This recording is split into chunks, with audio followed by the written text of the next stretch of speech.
Hello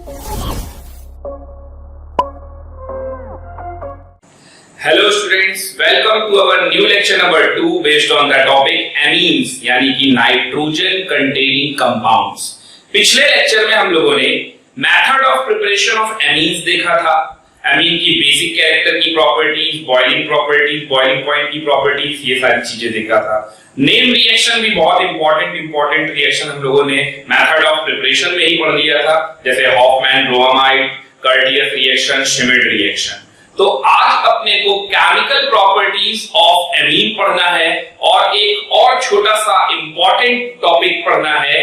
amine में ही आता है आइसोइलेक्ट्रिक पॉइंट ऑफ एमीन। तो आज हम अपने ये दोनों टॉपिक कवर करेंगे इस लेक्चर में। तो चलते हैं केमिकल प्रॉपर्टीज की तरफ। हेडिंग डाल दीजिएगा केमिकल प्रॉपर्टीज, और पहली केमिकल प्रॉपर्टी है with nitrous acid. With nitrous acid, nitrous acid का फॉर्मूला क्या होता है? HNO2 in presence of NaCl, या फिर बोला जाए NaNO2 in presence of HCl। ये आपस में रिएक्ट करके HNO2 बना ही लेंगे। ओके, चलिए देखिए अब यहां पर हम केमिकल प्रॉपर्टीज किस तरीके से पढ़ने वाले हैं। तो वो पर्टिकुलर रिएक्शन, जैसे नाइट्रस एसिड की रिएक्शन, तो यहां पर हम 1 डिग्री, 2 डिग्री और 3 डिग्री एमीन तक चेक करेंगे कि 1 डिग्री के साथ क्या प्रोडक्ट बनता है, 2 डिग्री के साथ क्या प्रोडक्ट बनता है और 3 डिग्री के साथ क्या प्रोडक्ट बनता है। ओके, तो चलते हैं हम लोग। तो सबसे पहले देखते हैं 1 डिग्री एमीन के साथ क्या रिएक्शन देता है। ओके, तो हम एक 1 डिग्री एमीन ले लेते हैं RNH2। ये हो गया हमारा 1 डिग्री एमीन, और इसकी रिएक्शन हम नाइट्रस एसिड से करा रहे हैं। तो नाइट्रस एसिड को कैसे बना सकते हैं? OH and double bond O। Okay, अब ये नाइट्रस एसिड के साथ जब ये रिएक्शन करेगा तो जितने भी एलिफेटिक एमीन होते हैं वो सभी एलिफेटिक एमीन नाइट्रस एसिड के साथ क्या बनाते हैं? एल्कोहल। ये आपको मैंने बताया था एल्कोहल में भी, मेथड ऑफ प्रिपरेशन में। तो देखिए ये H, जो दो एसिडिक हाइड्रोजन देख रहे हैं आप, ये दोनों H इस O के साथ वाटर बना लेंगे, N मिलकर N2 और ROH बन जाएगा। तो यहां तो बन गया एल्कोहल, साथ में N2 और साथ में वाटर। तो 1 डिग्री के साथ तो क्या बन गया अपना? एल्कोहल बन गया। अब देखते हैं 2 डिग्री के साथ क्या होता है। तो 2 डिग्री के साथ R2NH, तो R2NH इस तरीके से लीजिए और इसकी रिएक्शन करा दीजिए फिर से नाइट्रस एसिड के साथ। तो अब की बार हमने 2 डिग्री एमीन ले रखा है। तो 2 डिग्री एमीन में क्या होगा? अब आप देखिए ये वाला एसिडिक हाइड्रोजन, ये वाला, ये एसिडिक हाइड्रोजन इस OH के साथ मिलकर वाटर बना देगा और ये कंपाउंड बन जाएगा R2N और इसके साथ N डबल बॉन्ड O। इसको बोलते हैं नाइट्रोसो एमीन। नाइट्रोसो एमीन, और ये nitroso amine Liebermann nitroso test of phenol में भी काम आता है। ये भी मेंशन कर लीजिएगा, नोट करके, इंपॉर्टेंट पॉइंट है। Liebermann nitroso test, nitroso test. तो लीबरमैन नाइट्रोसो टेस्ट होता क्या है? एक्चुअल में फिनॉल और नाइट्रोसो एमीन और साथ में कंसंट्रेट H2SO4 के फ्यू ड्रॉप्स लेते हैं। इससे क्या होगा? अपने को ब्राउन कलर का कॉम्प्लेक्स मिलेगा। ब्राउन कलर कन्वर्ट होता है, जो रेडिश ब्राउन कलर मिलेगा, और रेडिश ब्राउन कलर तुरंत कन्वर्ट हो जाता है ब्लू कलर में। ओके, और जब उसको एल्कलाइन करते हैं तो डार्क ब्लू या वॉयलेट कलर में वो कन्वर्ट हो जाता है। तो ये मेंशन कर लीजिएगा, फिनॉल प्लस नाइट्रोसोएमीन R2NNO और in presence of concentrate H2SO4, ये रिएक्शन अगर हम कराते हैं इसके फ्यू ड्रॉप्स लेकर, तो क्या बनता है? अपने को रेडिश ब्राउन कलर ऑब्टेन होता है। रेडिश ब्राउन कलर ऑब्टेन होता है।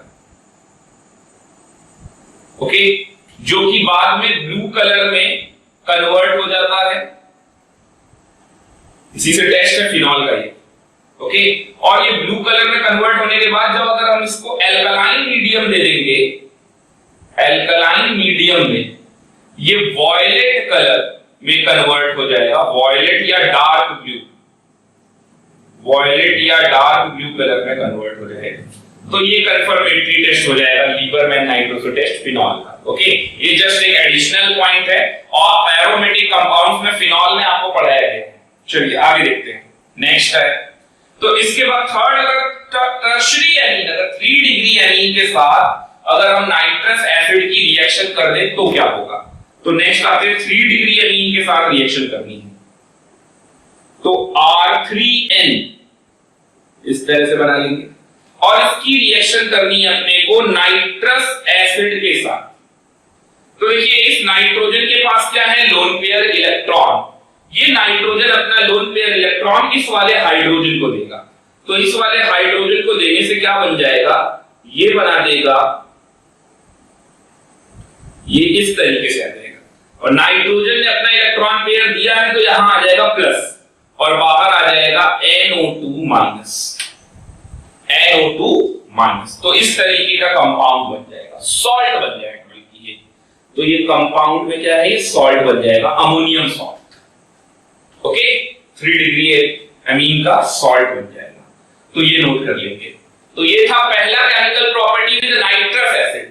अब इसी तरीके से हम सारी केमिकल प्रॉपर्टीज को डील करेंगे। ओके, तो चलते हैं नेक्स्ट प्रॉपर्टी पे। तो सेकंड नंबर है Hofmann mustard oil reaction. Hofmann mustard oil reaction, Hofmann mustard oil reaction. अब ये क्या होता है हॉफमैन मस्टर्ड ऑयल रिएक्शन, ऐसे भी बोल सकते हैं और आप बोल सकते हैं CH2 in presence of Hg2Cl2 reaction कराया गया तो क्या हुआ। रिएजेंट एक्चुअल में हॉफमैन मस्टर्ड ऑयल रिएक्शन में यही लेते हैं CH2 कार्बन डाइसल्फाइड और साथ में लेते हैं मर्क्यूरस क्लोराइड Hg2Cl2। ओके, चलिए रिएक्शन कराते हैं। तो सबसे पहले हम लोग लेते हैं एक 1 डिग्री एमीन, तो RNH2 ले लिया मैंने और इस RNH2 की रिएक्शन मैंने करा दी CH2, तो कार्बन डाइसल्फाइड ये रहा, CH2 के साथ रिएक्शन कराएंगे तो क्या होगा। ओके, चलिए देखिए RNH2, तो ये नाइट्रोजन अपना इलेक्ट्रॉन पेयर इस कार्बन पे को प्रोवाइड करेगा और ये बॉन्ड यहां से टूटेगा, S वाला, C और S वाला। तो इससे क्या हुआ, यहां जुड़ गया RNH2 और यहां आ गया C double bond S, single bond S पे माइनस और N पे क्या आ गया प्लस। अब ये वाला जो आप हाइड्रोजन देख रहे हैं, ये हाइड्रोजन निकलेगा और नाइट्रोजन को क्या बनाएगा, न्यूट्रल बनाएगा। तो चलिए वो काम भी कर लेते हैं। तो ये वाला हाइड्रोजन यहां से निकाल देते हैं और ये हाइड्रोजन H+ कहां लग जाएगा, वहां पर लग जाएगा। तो ये आ गया RNHC double bond S single bond SH। यहां तक समझ में आया। अब इसकी रिएक्शन आप करा दो मर्क्यूरस क्लोराइड से यानी Hg2Cl2 से। तो अब आप इसकी रिएक्शन कराएंगे मर्क्यूरस क्लोराइड, मर्क्यूरिक नहीं होगा, मर्क्यूरिक बोलते हैं HgCl2 को, कोरोसिव सब्लिमेट को, और मर्क्यूरस बोलते हैं Hg2Cl2 को। यहां पर Hg का ऑक्सीडेशन स्टेट +1 आता है और इसको कॉमन नेम है इसका calomel, Hg2Cl2 calomel, HgCl2 corrosive sublimate. तो अगर हम इसके साथ रिएक्शन कराते हैं तो देखेंगे अब क्या होगा। अब देखिए क्या होने वाला है, यहां पर ये जो NH बॉन्ड आप देख रहे हैं, ये वाला NH बॉन्ड, अब की बार ये इधर से जाएगा, टूटेगा और ये N से यहां पर ब्रेकिंग होगी और साथ ही साथ ये नाइट्रोजन अपना लोन पेयर इलेक्ट्रॉन इधर शिफ्ट करेगा, तो ये डबली बॉन्डेड हो जाएगा और ये वाला ग्रुप निकल जाएगा और ये HCl के साथ मिलकर HCl बना देगा, साथ में ये भी ग्रुप HCl बनाएगा और सल्फर और मरकरी आपस में रिएक्ट करके HGS का ब्लैक प्रेसिपिटेट देंगे। तो अपने को प्रोडक्ट क्या क्या मिलने वाले हैं, तो प्रोडक्ट मिलने वाले हैं, हमारा मेन प्रोडक्ट है RN। अब देखिए यहां पर लोन पेयर का एटम हुआ बॉन्ड हुआ तो डबल बॉन्ड C और ये वाला डबल बॉन्ड S, तो ये मेन प्रोडक्ट है RNCS। साथ में बनेगा 2 मोल्स ऑफ HCl, ये 2 Cl 2 H और साथ में बनेगा HGS। ओके, तो HGS का क्या बनता है, ब्लैक PPT बनेगा और ये हमारा बनता है RNCS, ये हमारा मेन कंपाउंड है। हम लोग जो पिछले लेक्चर में हम लोगों ने मैकेनिज्म पढ़ी थी, रिएक्शन मैकेनिज्म नेम रिएक्शन में, तो वहां पर RnCO बनता था, एल्किल आइसोसाइनेट। अब यहां पर देखेंगे RnCS बन रहा है, तो इसका नाम क्या है? एल्किल आइसो थायोएस की वजह से साइनेट, एल्किल आइसोथायोसाइनेट। और इसी का मस्टर्ड ऑयल का स्मेल आता है, मस्टर्ड ऑयल स्मेल, यही मस्टर्ड ऑयल स्मेल करता है, इसीलिए इसको बोलते हैं Hofmann mustard oil reaction. Okay, RnCS। तो ये तो था 1 डिग्री अमीन के साथ। अब इसी तरीके से अपने को देखना है 2 डिग्री अमीन और 3 डिग्री अमीन के साथ। तो चलिए नेक्स्ट चलते हैं 2 डिग्री अमीन के साथ। तो 2 डिग्री अमीन में हम ले लेंगे R2NH, और इसकी रिएक्शन भी बिल्कुल सेम एज इट इज हम कराएंगे CH2 के साथ। तो अभी भी क्या होगा, अब तो आपको समझ में आ गया होगा सारी चीजें। तो अब क्या होने वाला है, ये वाला ग्रुप, ये नाइट्रोजन अपना लोन पेयर इलेक्ट्रॉन फिर से यहां देगा, ये इधर जाएगा, और ये हाइड्रोजन बाद में इधर आ जाएगा, है ना। तो चलिए बना लेते हैं जल्दी से। ये H यहां लगा देता हूं मैं, single bond C, double bond S, single bond S minus, और N पे क्या आ गया प्लस। इसके बाद ये वाला बॉन्ड टूट जाएगा NH वाला, और सेम एज इट इज वहां पे लग जाएगा, बिल्कुल सारी चीजें सेम रहेंगी यहां पर भी। ओके, तो ये कंपाउंड बन गया। अब देखिए यहां पर क्या हुआ था, यहां पर एसिडिक हाइड्रोजन था, इस वजह से ये आगे फर्दर रिएक्शन प्रोसीड हो गई और Hg2Cl2 के साथ रिएक्शन कर दिया। अब अगर हम यहां पर देखें तो यहां पर हमारे पास कोई भी Hg2Cl2 नाम का ये रिएजेंट तो है, लेकिन कोई एसिडिक हाइड्रोजन नहीं है। तो यहां पर अपने पास कोई भी एसिडिक हाइड्रोजन ना होने की वजह से अब आंसर आएगा नो रिएक्शन, क्योंकि आगे फर्दर प्रोसीड रिएक्शन नहीं हो पाएगी आगे। ओके, तो ये आगे रिएक्शन फर्दर प्रोसीड नहीं होगी, तो आंसर आ जाएगा नो रिएक्शन। ओके, चलिए 3 डिग्री अमीन के साथ देखते हैं 3 डिग्री अमीन के साथ क्या होता है। तो अब आप क्या करो, R3N ले लो, और R3N की रिएक्शन साथ में किससे कराओगे, CH2 से, डबल बॉन्ड S और यहां पर भी S। तो अब देखते हैं क्या होगा। अब देखिए पहले क्या हो रहा था कि ये वाला हाइड्रोजन वहां चला जाता था, शिफ्ट हो जाता था, ये सब एक साथ होता है। मैंने तो आपको समझाने के लिए ये 2 बार में लिखा, अदरवाइज ये सीधा एक बार में ये बनता है। तो एसिडिक हाइड्रोजन होने की वजह से ये lone pair of N atom to a bond, इस तरफ कार्बन एटम पे जाता है इलेक्ट्रॉन पेयर, और यहां से H निकल के इसको न्यूट्रल बना देता है। अब की बार यहां से H निकलकर न्यूट्रल बनाने वाला कोई भी नहीं है, और अगर कोई भी नहीं होगा तो ऐसे में रिएक्शन स्टार्टिंग फेज में ही नहीं होगी, यानी इसका आंसर स्टार्टिंग में ही आ जाएगा no reaction. Okay, due to the absence of, ये जरूर लिख लीजिएगा, ये 3 डिग्री अमीन है, यहां रीजन में लिख लीजिएगा, due to the absence of acidic hydrogen, acidic hydrogen. Okay, note कर लीजिए। अब जैसे इसका नाम भी लिख सकते हैं आप, एल्किल आइसोथायोसाइनेट था। अब देखिए यहां पर क्या है, डाई एल्किल है, NN डाई एल्किल थायो कार्बनिक एसिड। ओके, ये इसका नाम नोट कर लीजिए, NN डाई एल्किल थायो कार्बनिक एसिड। वैसे ऐसा कुछ जरूरी नहीं है याद करना, इतना लंबा चौड़ा नाम है, आपको नहीं भी याद हो रहा है कोई दिक्कत नहीं। मेन प्रोडक्ट आपको पता होना चाहिए क्या बना, और उसके बाद रिएक्शन नहीं हुई तो क्यों नहीं हुई, फर्स्ट स्टेप में ही रिएक्शन क्यों नहीं हुई, ये सारी चीजें आपको पता होनी चाहिए। ओके, नोट कर लीजिए। अब चलते हैं नेक्स्ट, हिल्सबर्ग टेस्ट। अच्छा, ये जितनी भी रिएक्शन है, ये 1 degree 2 degree 3 degree amine reactions का टेस्ट भी है, तो इनको आगे ये भी लिख लीजिएगा, टेस्ट ऑफ अमीन, है ना। तो इन सब के आगे टेस्ट ऑफ अमीन भी जोड़ दीजिएगा। तो टेस्ट ऑफ अमीन ये भी है, और ये रिएक्शन भी कैसा है, टेस्ट ऑफ अमीन, ये सभी टेस्ट ऑफ अमीन। ओके, तो नेक्स्ट रिएक्शन पे चलते हैं हम लोग, हिल्सबर्ग टेस्ट। हिल्सबर्ग रिएजेंट क्या होता है, उससे ही मिलेगा आपको हिल्सबर्ग टेस्ट। थर्ड है विद Hinsberg reagent इसे हिंसबर्ग टेस्ट भी कहते हैं, Hinsberg test.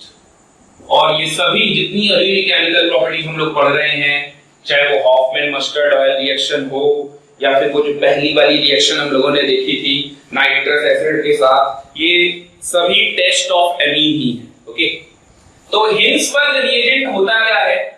Benzene sulphonyl chloride, benzene sulphonyl chloride, इसी को बोलते हैं हम हिंसबर्ग रिएजेंट। ये है हमारा हिंसबर्ग रिएजेंट।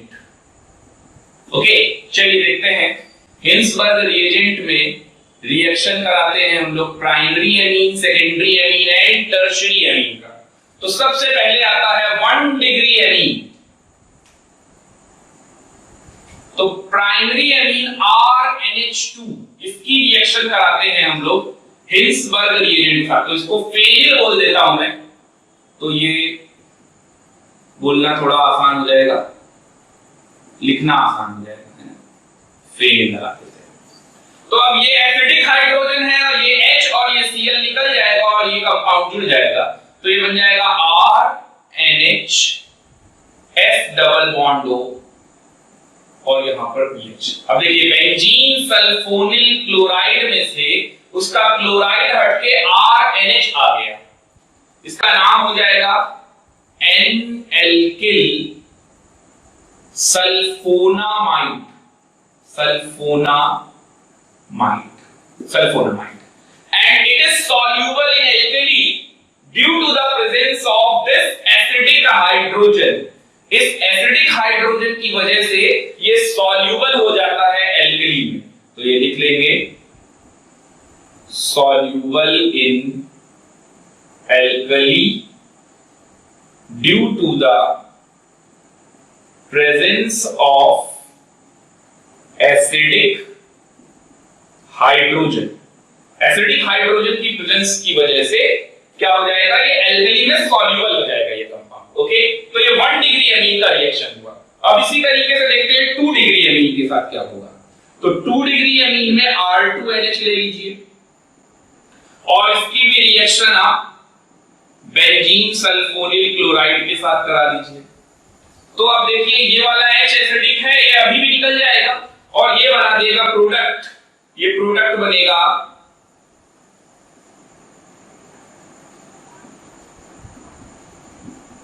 ये बन गया, इसका नाम है NN डाइएल्किल। NN डाइएल्किल, ये क्या था? N एल्किल सल्फोनामाइड, तो ये क्या हो जाएगा? NN dialkyl sulphonamide, sulphonamide. Okay, अब आप यहां पर ध्यान से देखिए, क्या नाइट्रोजन के पास कोई एसिडिक हाइड्रोजन है? नहीं है। तो अगर नाइट्रोजन के पास कोई एसिडिक हाइड्रोजन नहीं है तो वो सॉल्यूबल नहीं होगा एल्कली में। तो ये NN डाइएल्किल सल्फोनामाइड इनसॉल्यूबल होगा किसी एल्कली में, क्योंकि इसके पास किसी भी टाइप का एसिडिक हाइड्रोजन नहीं है। ओके, नोट कर लेंगे ये भी। और अब देखते हैं हम लोग टर्शियरी एमीन के साथ क्या होता है 3 डिग्री एमीन के साथ रिएक्शन। तो नेक्स्ट चलते हैं 3 डिग्री एमीन के साथ।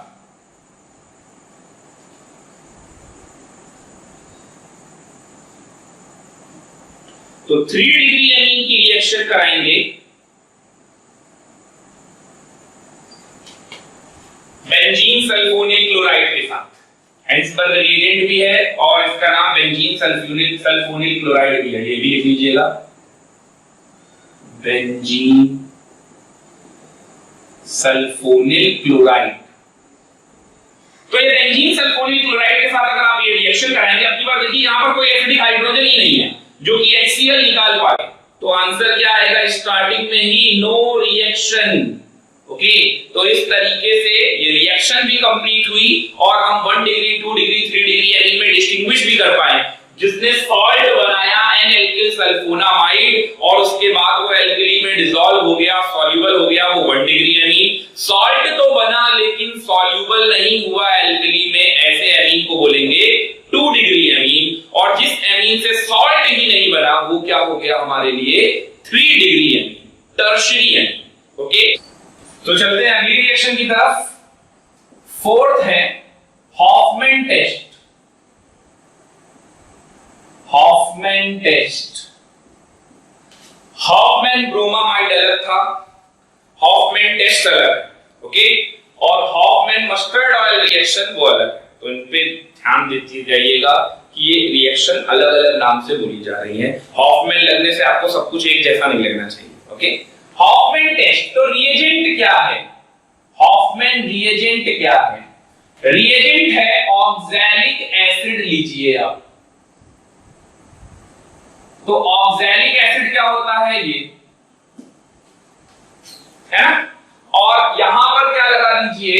इथाइल, तो डाई इथाइल ऑक्सिलेट, इसका नाम क्या हो जाएगा? Di ethyl oxalate.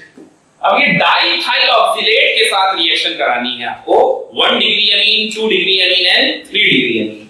तो सबसे पहले 1 डिग्री अमीन देखते हैं, RNH2।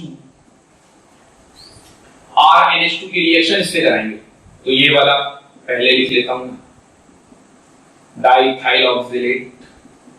और अब की बार C2H5 के 2 मोल हैं, इसीलिए मेरे को RNH2 भी 2 मोल लेना होगा, इस तरीके से, ओके। चलिए देखिए क्या होगा। ये C2H5O- और यहां से एसिडिक हाइड्रोजन H निकल जाएगा और ये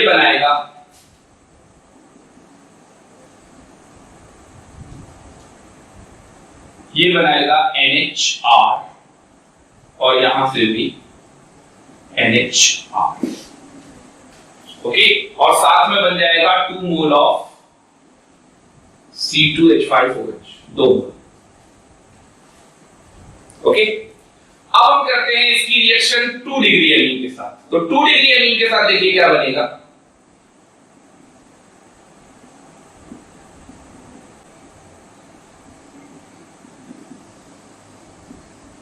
R2NH, इसके साथ रिएक्शन होगी तो क्या बनेगा? अब इसके पास तो एक ही हाइड्रोजन है एसिडिक, तो ये एक ही को C2H5 जाएगा और अब बन जाएगा ये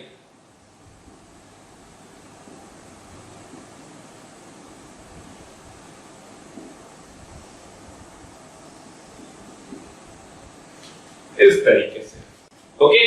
और अगर 3 डिग्री अमीन के साथ ये रिएक्शन कराई जाए तो अब आप देख सकते हैं 3 डिग्री अमीन में तो एक भी हाइड्रोजन नहीं है एसिडिक। तो अगर एक भी एसिडिक हाइड्रोजन नहीं हुआ तो क्या ये रिएक्शन होगी? तो नहीं होगी। तो आंसर आ गया नो रिएक्शन, कोई रिएक्शन ही नहीं होगी, ओके। इसका नाम देखिए, ऑक्सिलेट सॉल्ट है तो ये ऑक्सिलेट सॉल्ट का ही एमीन बना हुआ है, तो इसको बोलेंगे NN डाई एल्किल ऑक्सामाइड, और ये सॉलिड होता है, ये वाला लिक्विड होता है। इसका नाम क्या है? NN dialkyl oxamic ester, oxamic ester, और ये ऑक्सामाइड, ओके। डाइएल्किल ऑक्सैमिक ईस्टर और ये NN डाइएल्किल ऑक्सामाइड, और ये वाले में कोई रिएक्शन ही नहीं हुई। तो ये 4 रिएक्शन थी जो कि टेस्ट ऑफ एमीन भी था, ओके, और ये 1 डिग्री, 2 डिग्री, 3 डिग्री के साथ रिएक्शन भी थी। अब चलते हैं अमीनो ग्रुप को प्रोटेक्ट करने वाली रिएक्शन को देखते हैं, ओके। तो नेक्स्ट है नंबर 5। अगली रिएक्शन पे आते हैं। तो अब हम एमिनो ग्रुप के प्रोटेक्शन की तरफ भी देखेंगे। तो एमिनो ग्रुप का प्रोटेक्शन कैसे होगा? तो 5th नंबर पे रिएक्शन ले लेंगे एसिटाइलेशन, एसिटाइलेशन, और यहां ब्रैकेट में लिख दीजिएगा this reaction is the protection of amino group. Amino group को कभी प्रोटेक्ट कराना हो तो यही काम करेंगे, एसिटाइलेशन करेंगे। तो एसिटाइलेशन किस तरीके से करना है? अब देखो, एक्चुअल में हम यहां पर एमीन को की रिएक्शन एसिटाइल क्लोराइड से कर देंगे, तो RNH2 plus CH3COCl acetyl chloride के साथ रिएक्शन कर देंगे 1 डिग्री एमीन का। तो चलिए देखते हैं क्या होगा। ये H और ये Cl निकल जाएगा और एसिटाइल एमीन बन जाएगा। तो सिंपल सा है, एसिटाइल पार्ट जुड़ जाएगा इस 1 डिग्री एमीन के साथ। ओके, तो आप देख सकते हैं इसको एसिटाइल एमीन भी कह सकते हैं। एक तरीका इसको बोलने का है एसिटाइल एमीन, और दूसरा तरीका, अगर ये R ना होता यहां H होता तो आप इसको एसिटामाइड बोलते। तो आप क्या बोलोगे? Alkyl acetamide, alkyl acetamide. Okay, अगर ये 2 डिग्री के साथ रिएक्शन कराई जा रही होती तब क्या करेंगे? तो देखिए 2 डिग्री के साथ क्या होगा, R2NH आ जाएगा और इसकी रिएक्शन एसिटिल क्लोराइड के साथ आप फिर करा दोगे, तो अभी एसिडिक हाइड्रोजन है तो फिर से हो जाएगा, और क्या बन जाएगा? प्रोडक्ट। ये प्रोडक्ट बन जाएगा इस तरीके से। अब आप इसको क्या बोलोगे? तो अब आप इसको बोलोगे NN dialkyl acetamide, dialkyl acetamide. Okay, R3N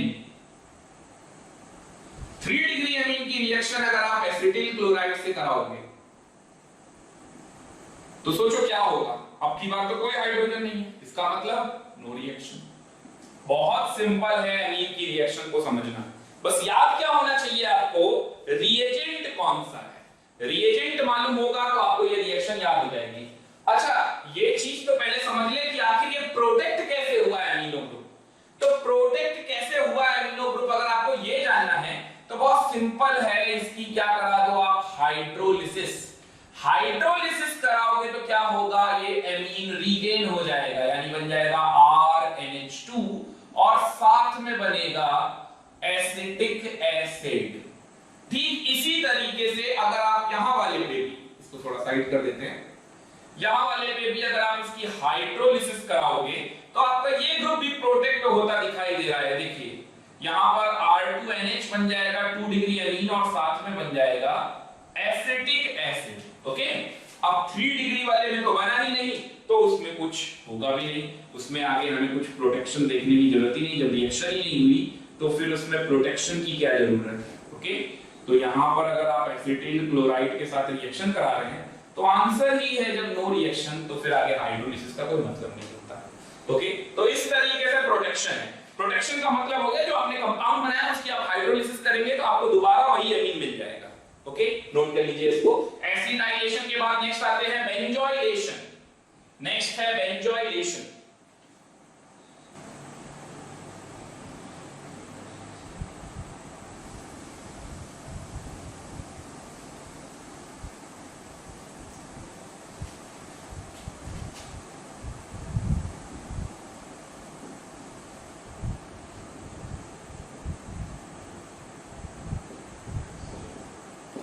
ये रिएक्शन भी प्रोडक्शन ऑफ अमीनो ग्रुप है, बेंजोइलेशन। आप बस यहां पर क्या करोगे, CH3 की जगह फेनिल ले लो, बेंजोइल क्लोराइड बन जाएगा। तो बेंजोइल क्लोराइड के साथ आप रिएक्शन कराओ तो देखिए क्या बनेगा। तो जैसे सबसे पहला है RNH2 की रिएक्शन हम किससे कराते हैं, PH लिख लेता हूं ताकि ज्यादा लंबा चौड़ा ना लिखना पड़े। तो PHCOCl फेनिल, ओके, इसके साथ रिएक्शन कराते हैं तो क्या बनेगा, फिर से वही चीज, PHC डबल बॉन्ड हो, ये Cl और ये H निकल जाएगा तो यहाँ क्या आ जाएगा NHR। अब आप सोचिए यहाँ पर क्या कहते थे, एसिटिल एमीन, तो आप इतने पार्ट को क्या कहोगे, बेंजोइल, बेंजोइल क्लोराइड बोल लेते ना, तो ये बेंजोइल एमीन बन जाएगा, बेंजोइल एमीन। और अगर आप इसको बेंजोइल एमीन नहीं बोलोगे तो सोचो PHCONH2 को क्या बोलते, अगर यहां R ना होगा तो बेंजामाइड, तो अब क्या बोलोगे, alkyl benzamide, alkyl benzamide.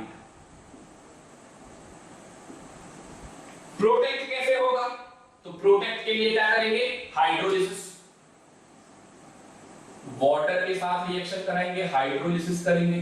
Hydrolysis जैसे ही करेंगे तो क्या हो जाएगा, RNH2 रीगेन हो जाएगा और साथ में बन जाएगा बेंजोइक एसिड, साथ में बन जाएगा बेंजोइक एसिड। तो इस तरह से रीगेन हो गया। ओके, नेक्स्ट आते हैं 2 डिग्री एमीन के साथ रिएक्शन कराते हैं, R2NH इसके साथ कराते हैं। तो अभी क्या होगा, बिल्कुल वैसे ही सेम एज इट इज, सब कुछ सेम है।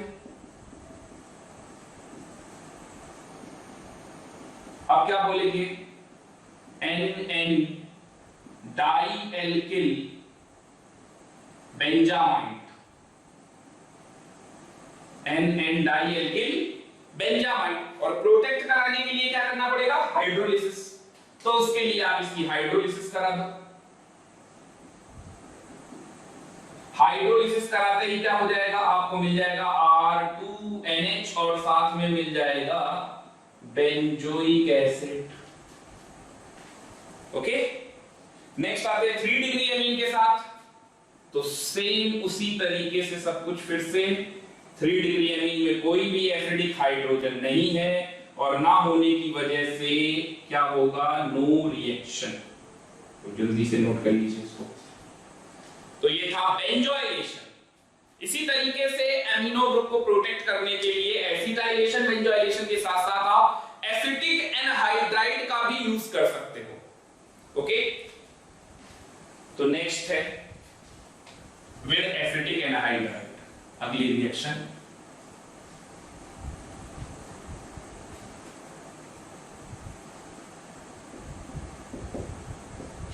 ये भी प्रोटेक्शन ऑफ एमिनो ग्रुप है।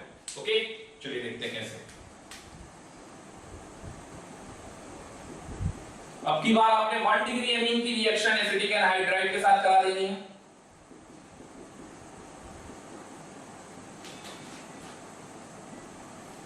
अभी क्या होगा, तो यहां से एसिडिक हाइड्रोजन निकलकर इस O पर अटैक करेगा, तो O पे आ जाएगा प्लस और बाद में वो निकल जाएगा। तो वो निकल जाएगा ग्रुप, तो क्या बन जाएगा, एसिटिक एसिड। और ये एसिटाइल पार्ट यहां जुड़ जाएगा, एसिटाइल पार्ट यहां जुड़ जाएगा एमीन में। ये नाम सेम रहेगा जैसे पहले किया था एसिटाइलेशन में। क्या लिखेंगे, एसिटाइल एमीन, एसिटाइल एमीन या फिर एल्किल एसिटामाइड, नाम सेम रहेगा। बार बार नाम नहीं लिखूंगा सेम चीजों को, तो रिपीट वाले नाम नहीं लिखेंगे आप, ये नोट कर लीजिए आप। नेक्स्ट आते हैं 2 डिग्री एमीन के लिए। तो 2 डिग्री एमीन की रिएक्शन अगर आप इसी तरीके से एनहाइड्राइड के साथ कराएंगे तो अभी भी ये एसिडिक हाइड्रोजन है, अटैक कर जाएगा। अटैक करके ये वाला एसिडिक हाइड्रोजन है ना, ये अटैक कर जाएगा। अटैक करने के बाद अच्छा, यहां पर भी अगर आपको हाइड्रोलिसिस करने को मिल जाएगा तो आपका ये एमिनो ग्रुप क्या हो जाएगा, प्रोटेक्ट हो जाएगा। ओके, मैं भूल भी जा रहा हूं तो आप लिख लीजिएगा अपने आप। मैंने आपको स्टार्टिंग में ही बता दिया, अगर आप हाइड्रोलिसिस करेंगे तो आपका एमिनो ग्रुप क्या हो जाएगा, रीगेन हो जाएगा। देखिए 1 डिग्री एमीन मिल गया। ओके, ये 1 डिग्री एमीन था और 1 डिग्री एमीन ही मिल गया। तो ये हाइड्रोलिसिस करते जाइएगा और एमिनो ग्रुप प्रोटेक्ट होता जाएगा। अगर कहीं छूट जाए तो अपने आप बना लीजिएगा। ओके,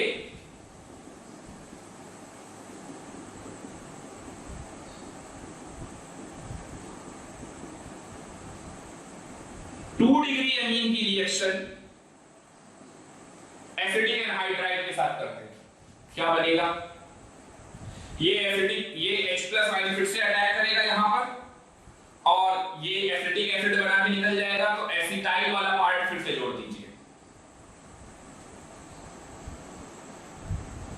नाम इसका भी सेम होगा, क्या नाम होगा इसका, एन डाइएल्किल एसिटामाइड। और इसकी फिर से आप हाइड्रोलिसिस कराएंगे। अगर आप इसकी हाइड्रोलिसिस कराएंगे तो आपको क्या मिल जाएगा, एसिटिक एसिड और साथ में R2NH यानी कि 2 degree amine. Okay, 3 degree amine के साथ रिएक्शन कराते हैं।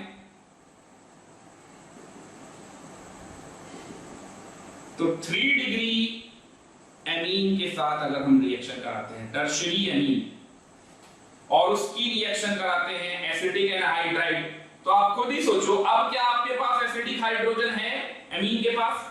तो नहीं है, नहीं है, तो ये अपने लोन पेयर इलेक्ट्रॉन्स के लोन पेयर को छुएगा नहीं, तो आंसर क्या हुआ? No reaction.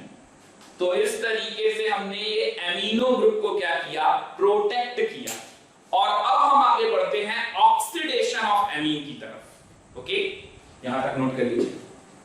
तो नेक्स्ट रिएक्शन पे चलते हैं, 8th number with alkaline KMnO4, यानी KMnO4 इन बेसिक मीडियम हम ऑक्सीडेशन करेंगे। तो ऑक्सीडेशन क्या होगा, चलिए देखते हैं। तो सबसे पहले यहां पर हम 1 डिग्री एमीन की बात करेंगे। 1 डिग्री एमीन, अब 1 डिग्री एमीन में भी अलग अलग कैटेगरी लेंगे। कैसे? एक हम लेंगे RCH2NH2 और इसकी रिएक्शन कराएंगे KMnO4 इन बेसिक मीडियम। तो इसका ऑक्सीडेशन होगा और ये हाइड्रोजन निकल जाएगा, तो बन जाएगा RCH double bond NH। Okay, अब इसकी हाइड्रोलिसिस करा दीजिए। इसकी हाइड्रोलिसिस कराएंगे तो क्या होगा? ये बॉन्ड यहां से ब्रेक होगा, ये बन जाएगा RCHO एल्डिहाइड और साथ में बन जाएगा अमोनिया। हाइड्रोलिसिस कराएंगे। इसी तरीके से अगर मैं यहां पर ये 1 डिग्री एमीन है और एक और 1 डिग्री एमीन ले सकते हैं, क्योंकि नाइट्रोजन यानी नाइट्रोजन कंटेनिंग कंपाउंड एमीन में 1 डिग्री 2 डिग्री 3 डिग्री का मतलब है नाइट्रोजन अगर एक कार्बन से जुड़ा है तो 1 डिग्री। तो यहां पर तो ऐसा भी लिया जा सकता है कि यहां पर R ले ले और यहां पर अभी भी NH2 हो, तो इसको भी क्या बोलेंगे हम? 1 डिग्री एमीन। ओके, और ये भी 1 डिग्री एमीन था। तो ये 1 डिग्री एमीन की रिएक्शन फिर से करा देते हैं KMnO4 के साथ बेसिक मीडियम।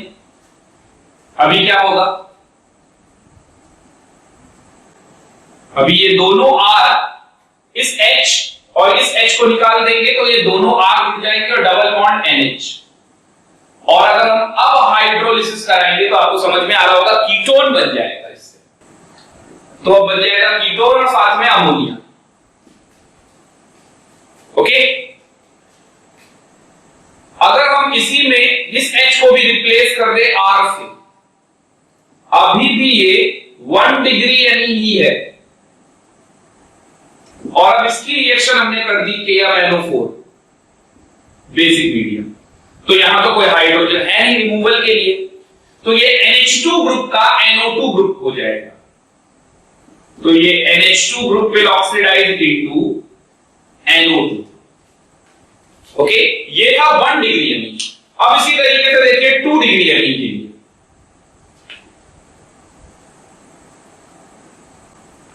तो 2 डिग्री एमीन में क्या होगा? 2 डिग्री एमीन में ये R2NH की रिएक्शन KMnO4 के साथ की जा रही है।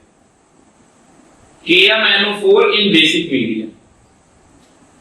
तो इसके आपको 2 मोल लेने पड़ेंगे और ये H और इसके दूसरे मोल का भी H हटा देंगे आप,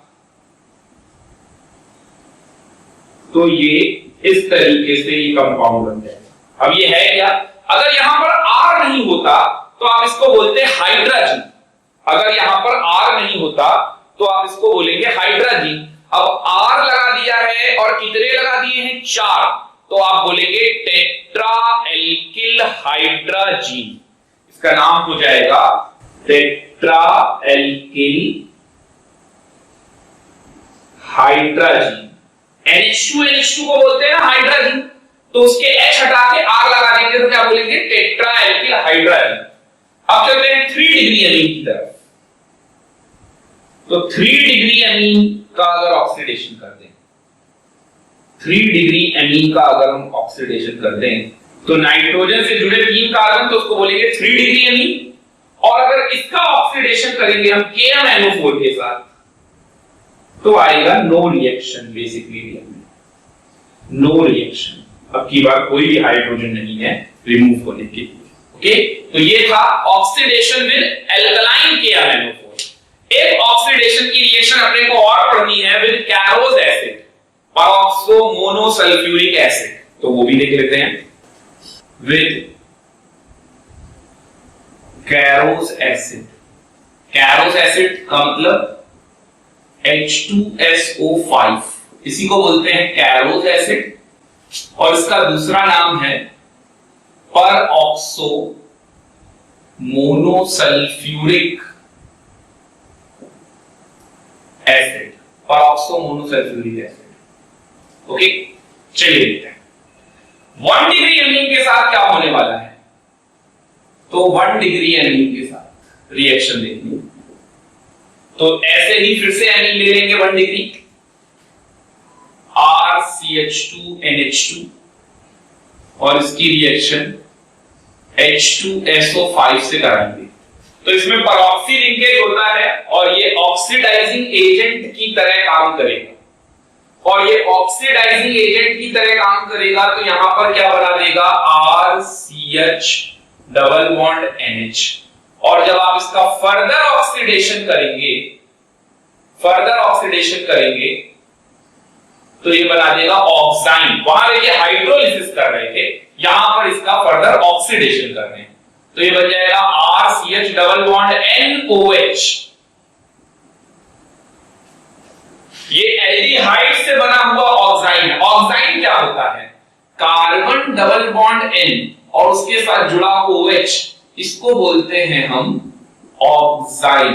ओके, तो ये एल्डिहाइड का बना हुआ ऑक्साइन है, ये देखिए RCH डबल बॉन्ड NOH, तो इसको बोलेंगे एल्डोक्साइन। एल्डिहाइड से नहीं बना, लेकिन ये फंक्शनल ग्रुप एल्डिहाइड वाले दिख रहा है, तो इसका नाम हो जाएगा एल्डोक्साइन। ठीक इसी तरीके से अगर आप यहां पर एक और R लगा लेंगे तो अब आप देखिए क्या होगा इसी के साथ रिएक्शन कराने पर। तो अब तो ये RCR और यहां पर ये डबल बॉन्ड NH बन जाएगा, और अब अगर आप फर्दर ऑक्सीडेशन कराएंगे तो फिर से यहां पर आ जाएगा, तो ये कीटोन जैसा दिख रहा है कि नहीं आपको, तो अब की बार कीटोक्साइन बन जाएगा। अब की बार ये कीटोक्साइन बन जाएगा, इसको बोलेंगे कीटोक्साइन, एल्डोक्साइन कीटोक्साइन। ओके, चलिए नेक्स्ट देखते हैं 3 डिग्री के साथ। 3 डिग्री एमीन नहीं है, 3 डिग्री कार्बन है, ये भी 1 डिग्री है, ये भी 1 डिग्री, इसके साथ कराते हैं। अब इसके पास तो कोई हाइड्रोजन ही नहीं है और इसके पास कोई हाइड्रोजन नहीं है, तो क्या होगा, तो अगर इसके पास कोई हाइड्रोजन नहीं होगा तो ये ऑक्सीडेशन ही होगा, और ऑक्सीडेशन होकर ये क्या बनाएगा, वहां पर देखिए NO2 बनाते थे और यहां नाइट्रो NO, यहां NO बन जाएगा, नाइट्रोसो, ये नाइट्रोसो कंपाउंड बन जाएगा। ओके, तो ये हो गई हमारी 3 रिएक्शनें 1 डिग्री एमीन में। अब इसी तरीके से अपने को 2 डिग्री एमीन सीखना है। तो सेकेंडरी एमीन के साथ अगर हम रिएक्शन करेंगे इसी तरीके से, तो देखिए क्या बनेगा। सेकेंडरी एमीन का मतलब क्या हो गया, R2NH, और उसकी रिएक्शन हम किससे कर रहे हैं, कैरोज एसिड से, उसकी रिएक्शन कर रहे हैं कैरोज एसिड से। यहां पर तो आपने 2 मोल ले भी लिए थे जिसके साथ इसका टेट्रा एल्किल हाइड्राजीन हो गया, बट यहां पर क्या होगा, यहां पर ऑक्सीडेशन हो रहा है H2SO5 के साथ और ये रिएक्शन देगा आपको R2NOH, इसका नाम हो जाएगा डाई एल्किल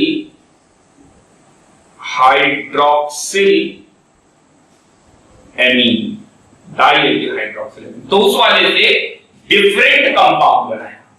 ओके, अब देखते हैं 3 डिग्री टर्शियरी एमीन वाले के लिए क्या होगा। तो 3 डिग्री एमीन, टर्ट एमीन भी बोलते हैं इसको, टर्शियरी एमीन, तो N और साथ में 3 एल्काइल, और इसकी रिएक्शन हमने करा दी H2SO5 से, जो कि नेसेंट ऑक्सीजन प्रोवाइड करता है ऑक्सीडाइजिंग एजेंट की तरह। तो वो नेसेंट ऑक्सीजन नाइट्रोजन अपना लोन पेयर इलेक्ट्रॉन इसको प्रोवाइड कर देगा और ये बना देगा टर्शियरी एमीन ऑक्साइड। कोऑर्डिनेट कर रहा है, इसको आप ऐसे भी लिख सकते हो O पे माइनस और N पे प्लस। ओके, इसका नाम क्या होगा? Tertiary amine oxide.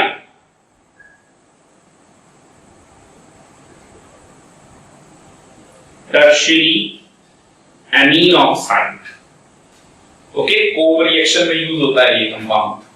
नोट कर लेंगे यहां तक। तो इस चैप्टर में एक रिएक्शन हम लोग को और पढ़नी है जो नेम रिएक्शन के नाम पे भी पढ़नी है। तो नेम रिएक्शन के फॉर्म में ये इंपॉर्टेंट रिएक्शन है कार्बिल एमीन रिएक्शन।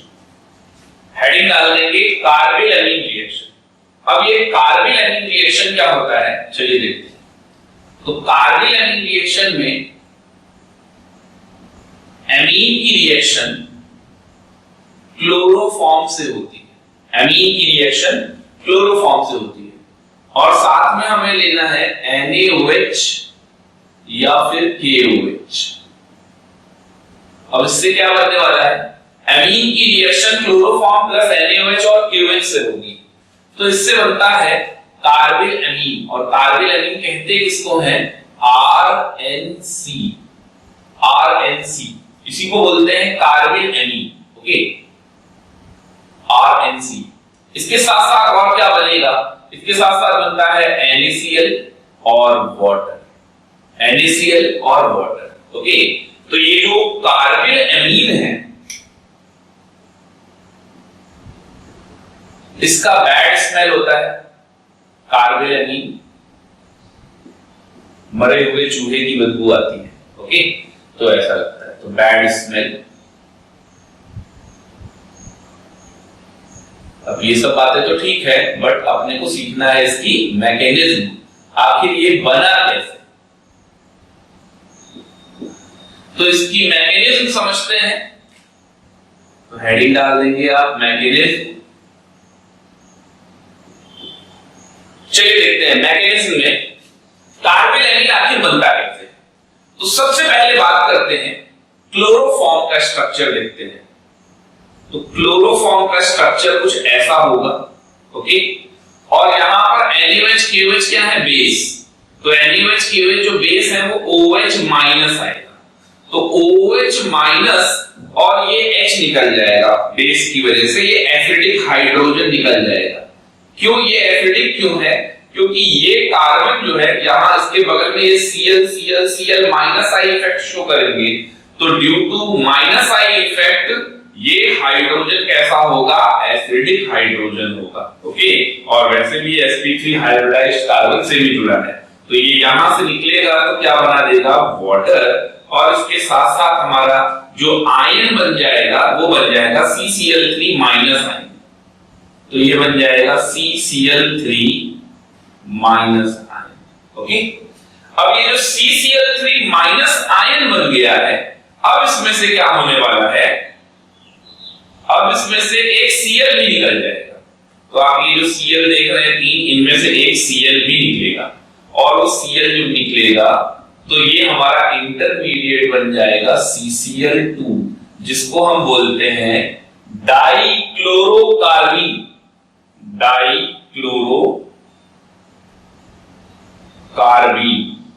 ओके, ये बनता है। तो पहले स्टेप को समझते हैं। सबसे पहले क्या हुआ? सबसे पहले H+ आयन निकलेगा क्लोरोफॉर्म से एसिडिक नेचर की वजह से। ओके, यहां पर आप मेंशन भी कर लेंगे ये हाइड्रोजन कैसा है? एसिडिक हाइड्रोजन है, इस वजह से निकल गया। ओके, और ये एसिडिक हाइड्रोजन और ये माइनस आई इफेक्ट शो करेंगे। ये सब क्या शो करेंगे? माइनस आई इफेक्ट, इसलिए ये एसिडिक है। तो ये वाटर बना के निकल गया बेस के साथ, CCl3 माइनस आया और CCl3 माइनस से एक Cl माइनस भी निकल जाएगा, और ऐसी रिएक्शन को हम बोलते हैं अल्फा एलिमिनेशन, यानी कि वल्वर एलिमिनेशन। ये वल्वर एलिमिनेशन या अल्फा एलिमिनेशन क्या है? जब दो एटम या दो ग्रुप एक ही कार्बन से निकलेंगे, जैसे H भी निकला इसी कार्बन से और Cl भी निकला इसी कार्बन से, सेम कार्बन एटम, तो उसे कहते हैं 1-1 एलिमिनेशन। ओके, ये जीओसी में आपने पढ़ा भी होगा रिएक्शन मैकेनिज्म में। और अगर एडजेसेंट वाले से निकलता तब क्या होता? 1-2 एलिमिनेशन। तो आप इसको लिख भी लेंगे, the above reaction the above reaction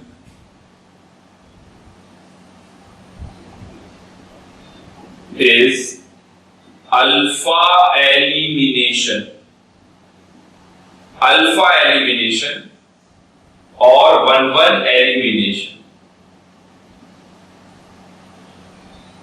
1-1 elimination. Okay, तो डाइक्लोरोकार्बीन बन गया। इस रिएक्शन के हिसाब से जो 1-1 एलिमिनेशन होता है उसमें इंटरमीडिएट ये आता है डाइक्लोरोकार्बीन। अब ये डाइक्लोरोकार्बीन की रिएक्शन होगी एमीन से। तो चलिए अब अगले स्टेप पे आते हैं। तो एमीन यानी कि RNH2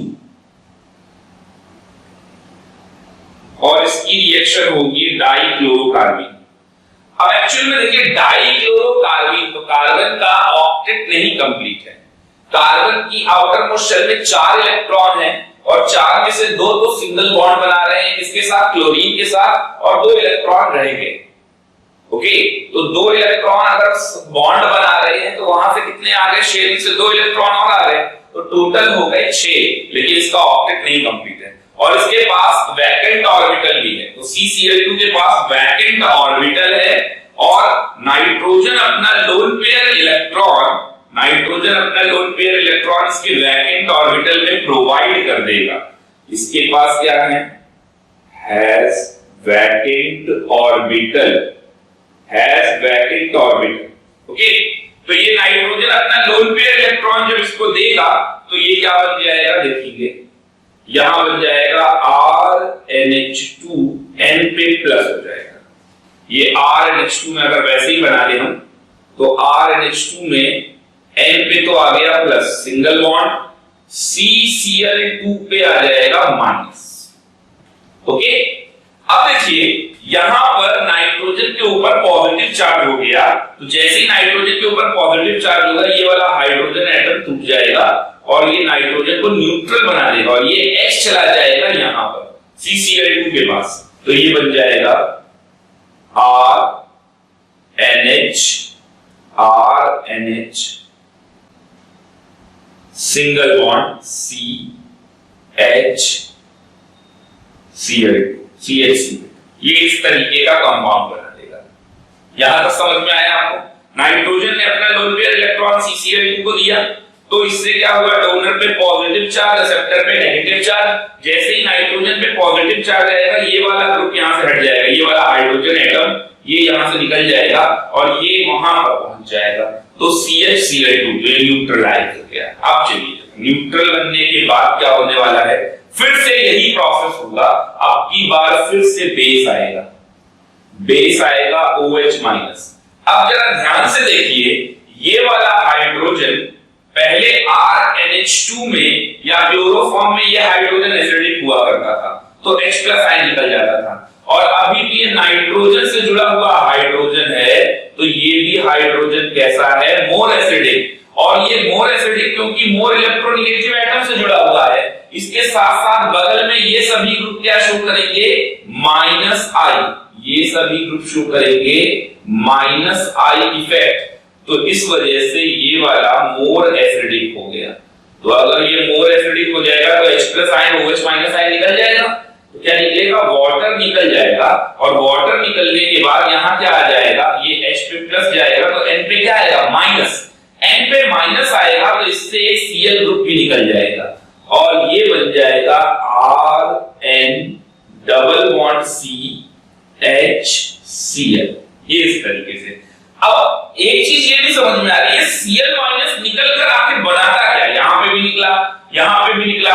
एक्चुअल में आपने NaOH और KOH का OH- यूज कर रहे हैं, तो Cl- जब निकलेगा तो वो Na+ के साथ मिलकर NaCl या K+ के साथ मिलकर KCl बना देगा। ओके, यहां तक नोट कर लीजिए। अब क्या होने वाला है, फिर से आप इसकी रिएक्शन OH- से करा। OH- से जब आप इसकी रिएक्शन फिर से कराओगे तो अब की बार ये वाला H+ आयन फिर से हट जाएगा, और जब ये वाला H+ आयन हटेगा, ओके, तो फिर यहां से Cl भी निकल जाएगा। तो यहां क्या लिख देना चाहिए, -H2O Cl-। तो ये H+ आयन निकलेगा तो वाटर बना देगा OH- से, और ये Cl माइनस निकलेगा तो Na प्लस या K प्लस के साथ NaCl KCl बना देगा, तो ये बन जाएगा RN double bond C। Okay, RN double bond C। अब देखिए नाइट्रोजन अपना लोन पेयर इलेक्ट्रॉन्स को देके रेजोनेंस करा देगा इस तरीके से, तो इसका रेजोनेटिंग स्ट्रक्चर क्या बनेगा RNC, और ये नाइट्रोजन ने अपना लोन पेयर इलेक्ट्रॉन्स को दिया तो इस तरह से कोऑर्डिनेट कर दिया, तो इसके ऊपर प्लस और इसके ऊपर माइनस भी लगा सकते हैं सिंगल बॉन्ड दिखाकर। ओके, तो ये ऐसा हो गया RNC, और इसी को हम बोलते हैं कार्बिल एमीन, यही है हमारा कार्बिल एमीन। ओके, तो इस पूरे प्रोसेस में कितने मोल वाटर निकले, तो जरा देखिए इस पूरे प्रोसेस में हमने क्लोरोफॉर्म यूज किया, हमने OH माइनस पहली बार यहां यूज किया, फिर OH माइनस कहां पर यूज कर रहे हैं हम देखिए यहां पर यूज कर रहे हैं और यहां यूज कर रहे हैं, इसका मतलब 3 मोल NaOH या KOH ले रहे होंगे, तो जितने Cl होंगे उतने NaOH या KOH लेंगे। ओके, अब जरा देखिए यहां पर वाटर कितने मोल लिखा, तो 1 मोल ये, 1 मोल ये और 1 मोल ये, यानी ये 3 मोल वाटर बनेंगे। और ठीक इसी तरीके से सॉल्ट की बारी आती है, तो Cl माइनस यहां से निकला तो NaCl या KCl बना लिया होगा, फिर यहां से निकला और उसके बाद यहां से निकला ये वाला, तो 3 मोल NaCl और KCl भी बनाया होगा, जिससे ये रिएक्शन बैलेंस भी हो गई। ओके, तो ये था हमारा मैकेनिज्म किसका, कार्बिल एमीन रिएक्शन का। ओके, इंपॉर्टेंट है, इसको भी नोट कर लीजिए।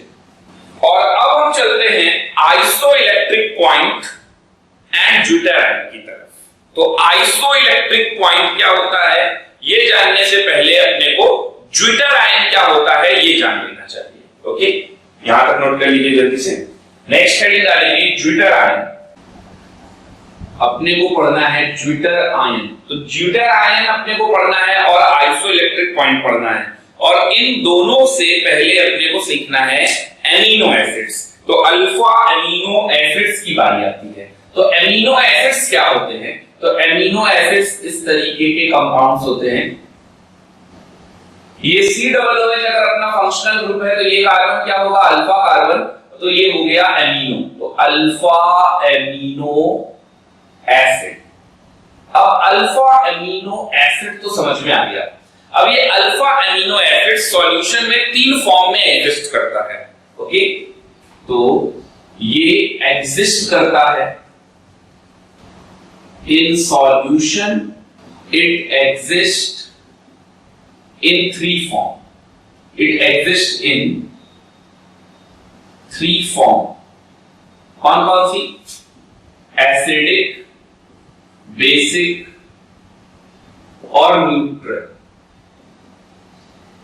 एसिडिक, बेसिक और न्यूट्रल। कोई भी अल्फा अमीनो एसिड, कोई भी अमीनो एसिड सॉल्यूशन में 3 फॉर्म में एग्जिस्ट करता है, एसिडिक फॉर्म, बेसिक फॉर्म और न्यूट्रल फॉर्म। चलिए वो जान लेते हैं एसिडिक, बेसिक और न्यूट्रल फॉर्म आखिर कौन कौन सी हैं। तो एसिडिक फॉर्म की बात अगर मैं करूं तो एसिडिक फॉर्म के लिए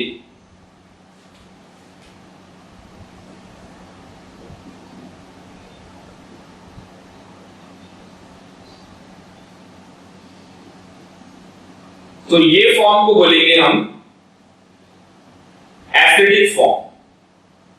अब ये एसिडिक फॉर्म क्यों है ये देख लीजिए, ये COOH का H किसी को भी अपना H+ आयन दे सकता है, अगर ये H+ आयन देने की टेंडेंसी रखता है तो इसका मतलब ये ग्रुप कैसा होगा एसिडिक। और इसी तरीके से ये NH2 नहीं है, NH3+ है, NH3+ भी अपना H+ आयन दे सकता है, तो ये ग्रुप भी कैसा होगा एसिडिक, जिस वजह से ये पूरी फॉर्म कैसी है एमिनो एसिड की एसिडिक फॉर्म। ओके, चलते हैं नेक्स्ट फॉर्म पे, अगली फॉर्म पे आते हैं। अब ये 2 फॉर्म और तो इन पे बात कर लेते हैं। तो सबसे पहले हमने इसकी बात की, अब हम इसकी बात करते हैं। अगर यहां से मैं H+ आयन निकाल दूं और ये भी अपना H+ आयन हटा दे तो ये फॉर्म को क्या बोलेंगे बेसिक फॉर्म। क्यों बोलेंगे बेसिक फॉर्म जरा सोचिए, क्योंकि ये वाला नाइट्रोजन के पास लोन पेयर इलेक्ट्रॉन है तो डोनेट कर सकता है, तो ये क्या कहलाएगा बेसिक। और ये भी COO- अपना इलेक्ट्रॉन पेयर डोनेट कर सकता है, तो ये भी क्या कहलाएगा बेसिक। तो बेसिक होने की वजह से, दोनों ग्रुप के बेसिक नेचर शो करने की वजह से ये एमिनो एसिड की कौन सी फॉर्म हो गई? बेसिक फॉर्म हो गई। ओके, अब आ गए नेक्स्ट इस पे। तो यहां पर अगर मैं इस ग्रुप को देखूं, ये H निकाल के मैंने इसको दे दिया, अगर ये H निकाल दिया और H निकाल कर यहां से मैंने इसको दे दिया, इस वाले को दे दिया LH2 को, तो ये NH3 प्लस और ये COO माइनस। तो अगर मैं इस वाली फॉर्म को देखूं तो ये वाली फॉर्म मुझे कैसी दिख रही है? बेसिक। और अगर मैं इस वाली फॉर्म को देखूं तो ये वाली फॉर्म मेरे को कैसी दिख रही है? एसिडिक। तो ऐसी फॉर्म जिसमें एसिडिक और बेसिक फॉर्म दोनों है, ऐसे फॉर्म को हम क्या कहेंगे? न्यूट्रल। और इसमें जितना पॉजिटिव चार्ज है उतना ही नेगेटिव चार्ज है, तो ये एक दूसरे को बैलेंस भी कर रहे होंगे, चार्ज बैलेंस भी कर रहे होंगे। तो ये क्या हो गया हमारे लिए? Neutral form. ये न्यूट्रल फॉर्म हो गया। तो तीन फॉर्म है एमिनो एसिड की सॉल्यूशन में, एसिडिक फॉर्म, बेसिक फॉर्म और न्यूट्रल फॉर्म। ओके, तो ये जो न्यूट्रल फॉर्म है यही ज्विटर आयन बोला जाता है, इसी को ज्विटर आयन बोलते हैं। ये ज्विटर आयन का फॉर्मेशन करता है जिसमें कि positive charge net negative charge के बराबर होता है, neutral form of amino acid होता है। तो इसी को हम बोलते हैं ज्विटर आयन, इसी को बोला जाता है ज्विटर आयन, यानी neutral form of alpha amino acid. Okay, सबसे पहले तो आप यहां तक नोट कर लेंगे और अब हेडिंग डालेंगे आइसो इलेक्ट्रिक पॉइंट। अब हेडिंग डालते हैं आइसो इलेक्ट्रिक पॉइंट। तो ये आइसो इलेक्ट्रिक पॉइंट क्या होता है? इसका सिंबल है Pi, small p capital I। Iso electric point क्या होता है? ओके, तो ये तीनों फॉर्म आपने जान लिए, एसिडिक फॉर्म, बेसिक फॉर्म और न्यूट्रल फॉर्म। इसके साथ साथ आपको ये भी जान लेना चाहिए कौन सी फॉर्म कब डोमिनेट होगी। तो जैसे ये एसिडिक फॉर्म है, तो एसिडिक फॉर्म कब डोमिनेट होगी? तो एसिडिक फॉर्म तब डोमिनेट होगी जब हाईली एसिडिक मीडियम होगा।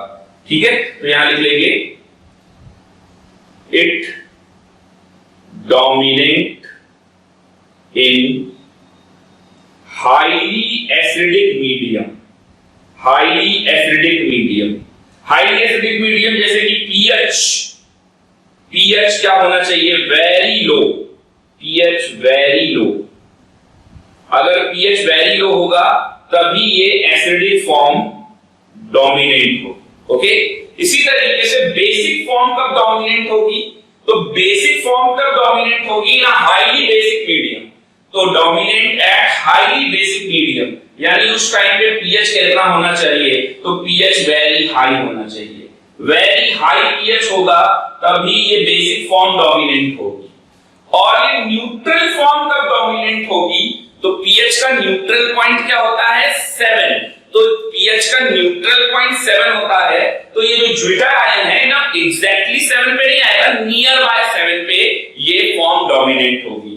तो ये फॉर्म कब डोमिनेंट होगी? जब पीएच कैसा होगा? Near approximately 7, near by 7, near by 7। तो नियर बाय 7 पे कौन सी फॉर्म डोमिनेंट हो जाएगी? ज्विटर आयन फॉर्म वाली, यानी neutral ion, neutral form dominant हो जाएगी। ओके, तो ज्विटर आयन कब डोमिनेंट हो जाएगा? अब बात करते हैं आइसो इलेक्ट्रिक पॉइंट क्या है। तो आइसो इलेक्ट्रिक पॉइंट का मतलब क्या है? आइसोइलेक्ट्रिक पॉइंट ज्विटर आयन के लिए ही लगता है at a very high concentration. Okay, तो आइसोइलेक्ट्रिक पॉइंट का मतलब है वो पीएच जहां पर net positive charge of amino acid is balanced by the net negative charge of the amino acid. अब इनमें से आप देखिए नेट पॉजिटिव चार्ज और नेट नेगेटिव चार्ज को कौन बैलेंस कर रहा है? अगर हम यहां देखें तो सिर्फ पॉजिटिव चार्ज है, ये भी एसिडिक, ये भी एसिडिक। अगर हम यहां देखें तो ये बेसिक है और ये भी बेसिक है, तो नेगेटिव चार्ज यहां और यहां लोन पेयर है।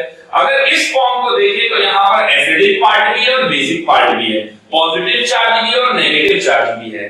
तो वो पीएच पॉइंट जहां पर acidic form of the amino acid basic form of the amino acid को कंपनसेट करे, बैलेंस करे, ऐसे पीएच पॉइंट को बोलते हैं हम आइसो इलेक्ट्रिक पॉइंट। ओके, तो लिखेंगे पीआई होता क्या है? pH at which pH at which there will be no net charge, net में कोई चार्ज नहीं आना चाहिए, ना पॉजिटिव ना नेगेटिव। इस बात को दूसरे तरीके से भी मैं बता सकता हूं, आइसोइलेक्ट्रिक पॉइंट वो होता है जहां पर pH at which, pH वो pH जहां पर net positive charge of amino acid is counterbalance by net negative charge. Net positive charge is counterbalanced by the net negative charge of amino acid. Net negative charge of amino acid. Okay, note कर लेंगे इस point को। तो इसे कहते हैं isoelectric point. Okay, अब हम एक एग्जांपल ले लेते हैं, उसके थ्रू आइसोइलेक्ट्रिक पॉइंट के बारे में और समझते हैं। तो चलिए एग्जांपल ले लेते हैं, कोई अल्फा अमीनो एसिड का एग्जांपल ले लेते हैं। जैसे यहां R पे ही CH3 लगा दें तो इसको बोलते हैं एलानीन। तो अगर मैं R पे CH3 लगा दूं तो इसको बोलते हैं एलानीन। यही एग्जांपल ले लेते हैं एलानीन का। तो ये एलानीन जैसा कि हमने पढ़ा था कि ये 3 फॉर्म में एग्जिस्ट होता है, एसिडिक मीडियम, बेसिक मीडियम और न्यूट्रल मीडियम। ओके, तो यहां पर अपने को कुछ गिवन डेटा की जरूरत पड़ेगी, पीकेए वैल्यूज। तो पीकेए वैल्यूज क्या है वो जरा लिख लेते हैं। तो मेरे को एलानीन इस फॉर्म में दिया गया है।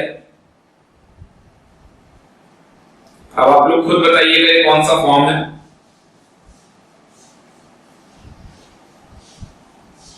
कौन सा फॉर्म है ये? तो आप देखिए इससे मैच कर रहे हैं, तो ये एसिडिक फॉर्म। ओके, है इसका pKa वैल्यू जो अपने को क्वेश्चन में गिवन होगा वो क्या होगा? ये pKa होगा 2.39। ये आपको याद करने की जरूरत नहीं है, गिवन है। और यहां पर pKa गिवन है, pKa1 pKa2 भी ले सकते हैं। यहां pKa गिवन है 9.69। ओके, तो ये अपने को गिवन है। और अब इस डेटा से अपने को समझना है आइसोइलेक्ट्रिक पॉइंट। चलिए आइसोइलेक्ट्रिक पॉइंट को समझते हैं। तो सबसे पहले अगर मैं यहां पर देखूं तो ये एसिडिक फॉर्म है। हालांकि ये जो अल्फा अमीनो एसिड है एलानीन, ये एसिडिक फॉर्म बेसिक फॉर्म दोनों में ही रहेगा और न्यूट्रल फॉर्म में भी रहेगा। इनके तो 3 फॉर्म है सॉल्यूशन के। ये अपने को सिर्फ क्वेश्चन के लिए दे दिया गया कि इसका आइसोइलेक्ट्रिक पॉइंट निकाल के बताओ, और समझाना भी है कि आइसोइलेक्ट्रिक पॉइंट आखिर ये जो लिख दिया है इसका मतलब क्या है और आखिर आ कहां से रहा है। तो चलिए देखते हैं। तो सबसे पहले अगर मैं यहां पर pH की वैल्यू को 2.39 लगा दूं, okay, if pH is equal to 2.39, तो अगर मैं pH की वैल्यू को pKa के बराबर ही लगा दूं तो फिर ऐसे में ये COOH दो फॉर्म में एग्जिस्ट कर सकता है। कौन कौन से? एक तो ये COOH हो गया और दूसरा COO माइनस हो गया। तो ये COOH आप खुद ही सोचिए ना कि ये जो भी ग्रुप हैं ये अपने एसिडिक मीडियम, बेसिक मीडियम और न्यूट्रल मीडियम में अगर आप ध्यान से देखोगे तो COOH, COO minus, COO minus, NH3+, NH3+, NH2, यानी ये ग्रुप किस फॉर्म में एग्जिस्ट करते हैं। तो ऐसा नहीं है कि ये एसिडिक का ही डेटा है, ये इसमें NH2 भी आप यूज कर सकते हो। तो ये NH2 और NH3+, COO माइनस और COOH फॉर्म में एग्जिस्ट करेंगे। तो अगर मैंने pH की वैल्यू 2.39 रखी तो ये COOH वाले से तो कैंसिल आउट हो जाएगा। ओके, और COOH वाला न्यूट्रलाइज हो गया तो ये एसिडिक फॉर्म रहेगा और इधर से देखा जाए तो ये बेसिक फॉर्म रहेगा। लेकिन ये बेसिक फॉर्म नहीं कहलाएगा क्योंकि ये COO माइनस है और बगल में ये NH3+ है। तो COO माइनस और NH3+ को हम क्या कहते हैं? न्यूट्रल फॉर्म यानी ज्विटर आयन फॉर्म। तो अगर pH इज इक्वल टू 2.39 लगाएंगे, pKa के बराबर लगाएंगे, तो या तो COOH में रहेगा, तो कार्बोक्सिलिक ग्रुप कैसे कैसे एग्जिस्ट कर सकता है? तो कार्बोक्सिलिक ग्रुप या तो COOH फॉर्म में एग्जिस्ट करेगा। अगर COOH ये भी है और NH3+ ये भी है तो ये फॉर्म कैसा हुआ? एसिडिक, ठीक है, COOH फॉर्म। और या फिर ये COO- फॉर्म में एग्जिस्ट करेगा। अगर ये COO- फॉर्म में एग्जिस्ट करता है और ये NH3+ है तो ये कैसा हुआ? Zwitter ion. ये ज्यूटर आयन का फॉर्म हो गया, यानी कि ये COOH के चांसेस 50% एसिडिक फॉर्म में हो गए और 50% ज्यूटर आयन बनाने के चांसेस हो गए। ओके, ये बात समझ में आई। ठीक इसी तरीके से अगले पॉइंट पे चलते हैं। अगर मैं अब pH, अभी मैंने pH कितना रखा? अभी मैंने pH रखा 2.39। अगर मैं pH की वैल्यू को 9.69 ही रख दूं, जो कि दूसरे वाले की pKa वैल्यू है, if pH is equal to 9.69 is equal to pKa of another, okay, तो अब क्या हो?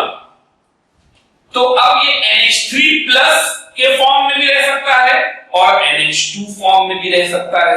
अगर ये NH3+ फॉर्म में रहेगा तो ये भी जानना जरूरी है कि इसका क्या होगा। तो pH 9.69 pH बहुत ज्यादा है, तो pH ज्यादा अगर होगा, बेसिक नेचर शो कर रहा होगा, तो ऐसे में COOH तो रहेगा नहीं, ऐसे में कार्बोक्सिलिक ग्रुप किस में कन्वर्ट हो जाएगा? COO- में।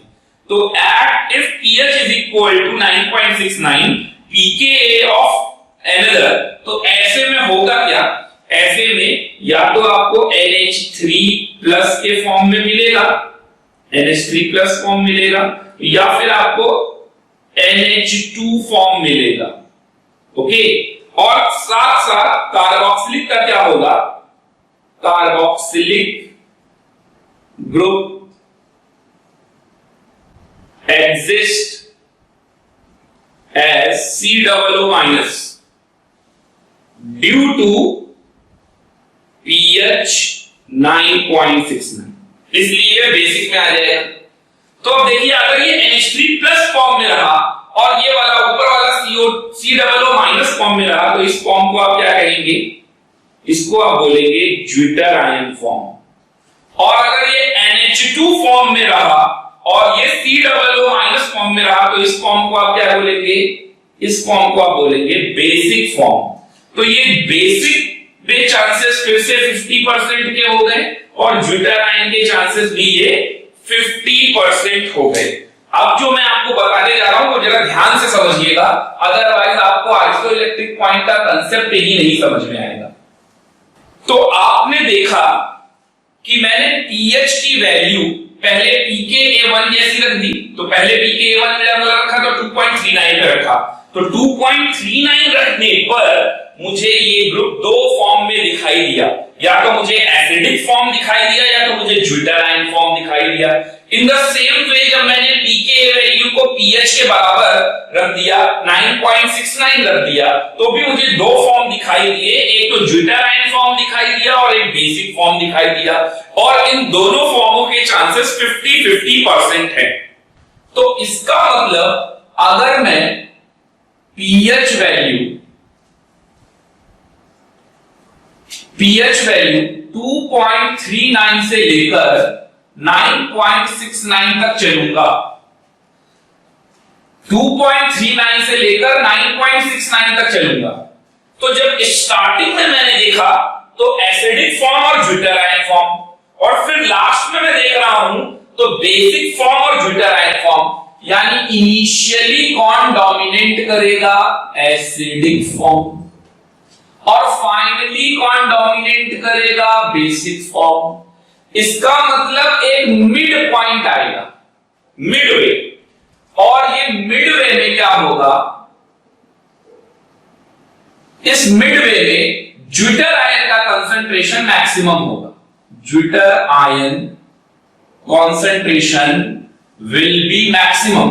और अगर ज्विटर आयन का कॉन्सेंट्रेशन मैक्सिमम होगा तो जरा आप देखो ज्विटर आयन वाले को, उसमें net positive charge net negative charge के बराबर है, यानी वो पीएच जहां पर there will be no net charge, pH at which net positive charge of amino acid is counterbalanced by the net negative charge. So this is our PI, isoelectric point, जो कि हम कैसे कैलकुलेट करेंगे PI, वो हम इन दोनों का average लेंगे, दोनों pKa का एवरेज लेंगे, तो वो हम लेंगे pKa1 plus pKa2 by 2।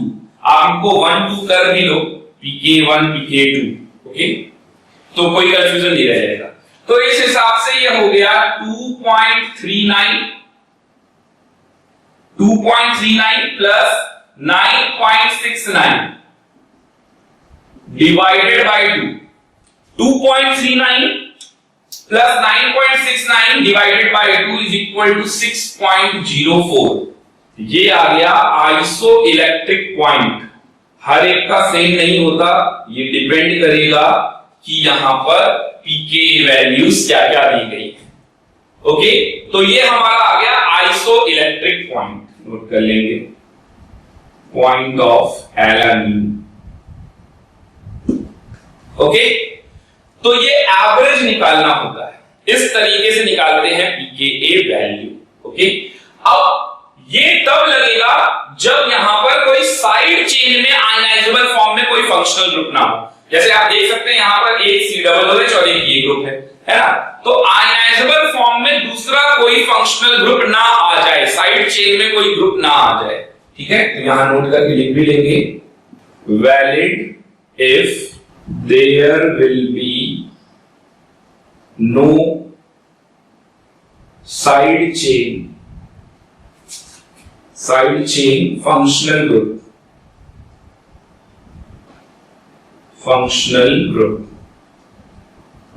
Okay, तब ये ऊपर वाला आंसर बैठेगा।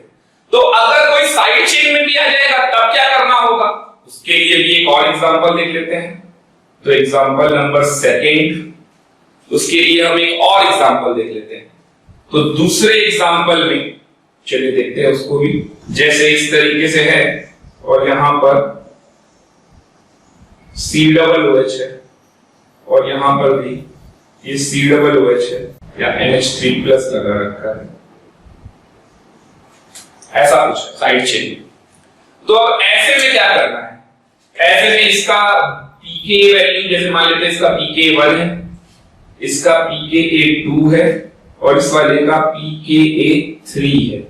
तो अब मुझे इसका आइसोइलेक्ट्रिक पॉइंट निकालना है। तो जब इस तरीके से आने लग जाएंगे, यानी एक जैसे फंक्शनल ग्रुप 2 या 2 से ज्यादा आने लग, तो ऐसे केस में जो सेम फंक्शनल ग्रुप देख रहे हैं उनका पीके का एवरेज ही आइसोइलेक्ट्रिक पॉइंट होगा।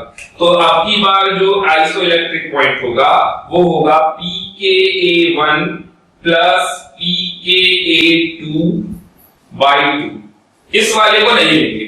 ओके, तो सेम वाले फंक्शनल ग्रुप जो होंगे उनके pKa का एवरेज, यानी उसी तरह से ये एवरेज क्यों ले रहे हैं, 50% ज्विटर आयन के चांसेस होंगे, 50% एसिडिक के चांसेस होंगे। अब देखिए ये H+ आयन जाएगा तो COO-, ये H+ आयन जाएगा तो COO-, तो ये क्या बनाएगा, ज्विटर आयन का फॉर्मेशन करेगा। और अगर ये COOH रहेगा और ये NH3+ रहेगा तो ये एसिडिक का फॉर्मेशन करेगा। तो वही आ जाएगा यहां पर एवरेज वैल्यू, जो कि सेम फंक्शनल ग्रुप का pKa होगा, उसका एवरेज। ओके, तो ये pKa1 plus pKa2 bye 2 note कर लेंगे यहां तक। और इसी के साथ हमारा ये ज्विटर आयन और आइसो इलेक्ट्रिक पॉइंट कंप्लीट होता है। और इसी के साथ हमारा आज का लेक्चर ये फिनिश होता है और ये एमीन चैप्टर भी फिनिश होता है। आज के लिए इतना ही। Okay, thank you.